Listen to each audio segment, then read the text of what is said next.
എനിക്ക് ഈ വകുപ്പ് കിട്ടി ഗസറ്റ് വരുന്നതിന് തൊട്ട് മുമ്പുള്ള മിനിറ്റുകളിലാണ് പാൽവില കൂട്ടി എന്ന് പറഞ്ഞ് വാർത്ത വരുന്നത്. ഈ ചില വിദ്വാൻമാരൊക്കെ അത് പുതിയ മന്ത്രിസഭ അതേ പാല് വില കൂട്ടി എന്നും പറഞ്ഞ് കഴിഞ്ഞ സർക്കാരാണ് കൂട്ടിയത്, അതെല്ലാം നമുക്കറിയാം. പക്ഷേങ്കിൽ ട്വിസ്റ്റിന് ശ്രമിച്ച് എന്തായാലും മലയാളികൾക്ക് കാര്യങ്ങളൊക്കെ നേരിട്ട് ബോധ്യമുള്ളതായതുകൊണ്ട് ഞാൻ രക്ഷപ്പെട്ടു. അല്ലെങ്കിൽ ഞാൻ അധികാരത്തിൽ വന്ന ഉടനെ ഇത് കൂട്ടിയെന്നും പറഞ്ഞ് എന്നിട്ട് ശ്രമിക്കുന്നു, സോഷ്യൽ മീഡിയയിലടക്കം ശ്രമിക്കുന്നുണ്ട്. അങ്ങനെ സമഗ്രമായ ഒരു തൊഴിൽ വകുപ്പായി എല്ലാവർക്കും ആശ്രയിക്കാൻ പറ്റുന്നൊരു തൊഴിൽ. വ്യക്തിപരമായി പറയുകയാണെങ്കിൽ എന്നെ സംബന്ധിച്ചോളം ഞാൻ ജനിച്ചതും വളർന്നതും ഒരു തൊഴിലാളി കുടുംബത്തിലാണ്. ഞാൻ ഇന്നും ജീവിക്കുന്നതും മുന്നോട്ട് പോകുന്നതും എന്നെ ഏറ്റവും കൂടുതൽ നയിക്കുന്നതും തൊഴിലാളികളുടെ വികാരം തന്നെയാണ്. അപ്പോൾ അറിയാതെ തന്നെ അത്തരം ഒരു വകുപ്പ് കയ്യിൽ കിട്ടിയപ്പോൾ അത് ഏറ്റവും ഭംഗിയായി എൻ്റെ അച്ഛനെയും അമ്മയും മനസ്സിൽ കണ്ടുകൊണ്ടായിരിക്കും തൊഴിൽ വകുപ്പിൽ ഞാൻ ആവിഷ്കരിക്കുന്ന ഓരോ പദ്ധതികളും പരിപാടികളും. ഗാന്ധിജി പറഞ്ഞ പോലെ നമ്മളൊരു ഭരണകൂടം ഏതെങ്കിലും ഒരു പദ്ധതിയെക്കുറിച്ച് ചിന്തിക്കുമ്പോൾ ആ ഒരു കൂട്ടം ആളുകളെ അത് ബാധിക്കുമല്ലോ. ആ ആളുകളിൽ ഏറ്റവും താഴത്തെ ആളിന് അതെങ്ങനെ ഉപകാരപ്പെടുന്നു എന്ന നിലയിൽ ആലോചിച്ചുകൊണ്ട് ആ പദ്ധതികളും പരിപാടികളും നടപ്പിലാക്കണം. അത് തന്നെയാണ് എൻ്റെയും ജീവിത ലക്ഷ്യം. രണ്ടാമതായി മൃഗസംരക്ഷണവും അതുപോലെ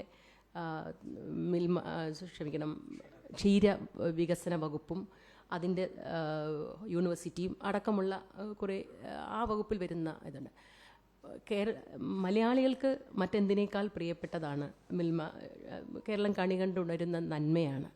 അത് നല്ല രീതിയിൽ കേരളത്തിൽ നടക്കുന്നുണ്ട്. പുറത്തുനിന്നും പാലൊക്കെ വരുന്നുണ്ട്. പുറത്തുനിന്ന് വരുന്നതിൽ പലപ്പോഴും നമ്മൾ പത്രവാർത്തകളിലൂടെ അറിഞ്ഞിട്ടുള്ളത് വിഷാംശങ്ങളടക്കമുള്ള പാലുകളടക്കം വരുന്നത് അത് ഒഴിവാക്കാൻ വേണ്ടിയുള്ള നിയമങ്ങളൊക്കെ ഉണ്ട്. പക്ഷേ നിയമങ്ങൾ ഫലപ്രദമായി നടപ്പിലാക്കാൻ ശ്രമിക്കുകയും നമ്മുടെ നാട്ടിൽ ഉൽപ്പാദനം കൂട്ടുവാനുള്ള ഉൽപ്പാദനം കൂട്ടുന്നതിന് തടസ്സമായിട്ടുള്ളത് ശരിക്കും നമുക്കറിയാം കാലിത്തീറ്റയുടെ വിലവർധന അടക്കമുള്ള കാര്യങ്ങളാണ്.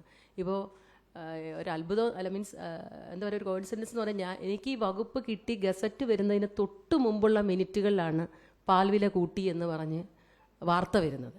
ഈ ചില വിദ്വാൻമാരൊക്കെ അത് പുതിയ മന്ത്രിസഭ അതേ പാല് വില കൂട്ടി എന്നും പറഞ്ഞ് കഴിഞ്ഞ സർക്കാരാണ് കൂട്ടിയത്, അതെല്ലാം നമുക്കറിയാം. പക്ഷേങ്കിൽ ട്വിസ്റ്റിന് ശ്രമിച്ച് എന്തായാലും മലയാളികൾക്ക് കാര്യങ്ങളൊക്കെ നേരിട്ട് ബോധ്യമുള്ളതായതുകൊണ്ട് ഞാൻ രക്ഷപ്പെട്ടു. അല്ലെങ്കിൽ ഞാൻ അധികാരത്തിൽ വന്ന ഉടനെ ഇത് കൂട്ടിയെന്നും പറഞ്ഞ് എന്നിട്ട് ശ്രമിക്കുന്നു, സോഷ്യൽ മീഡിയയിലടക്കം ശ്രമിക്കുന്നുണ്ട്. പക്ഷേ ഞാനത് ഉദ്യോഗസ്ഥന്മാരെ വിളിച്ചു വരുത്തി, ഇത് കേട്ടപ്പം ഒരു വിഷമം തോന്നുമല്ല. അങ്ങനെ വിളിച്ചു വരുത്തി കാര്യങ്ങൾ പരിശോധിച്ചപ്പം ക്ഷീര കർഷകർ വലിയ പ്രതിസന്ധിയിലാണ്.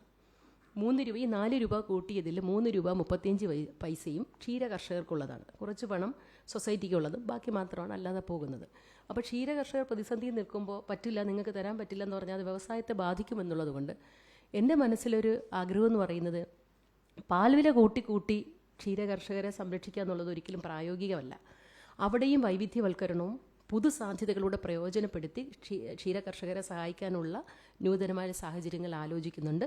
അങ്ങനെ അല്ല എന്നൊന്നും ഞാൻ അടക്കമുള്ള സാധാരണക്കാർക്ക് പാല് വാങ്ങിക്കാമെന്ന് പറഞ്ഞാൽ 4 രൂപ കൂടും, 1 ലിറ്ററിന് 4 രൂപ കൂടുമെന്ന് പറഞ്ഞാൽ താങ്ങാൻ പറ്റുന്ന കാര്യം നമ്മുടെ ഡെയിലി ലൈഫിന്. കാരണം നമ്മളിൽ പലരും സാധാരണക്കാരും സാധാരണ ഇടത്തരക്കാരും ഒക്കെയാണ്. അവർക്കിത് ബഡ്ജറ്റ് മാനേജ് ചെയ്യാൻ പറ്റത്തില്ല. അതുകൊണ്ട് അത്തരം കാര്യങ്ങൾ ആ വകുപ്പിൽ ആലോചിക്കുന്നുണ്ട്.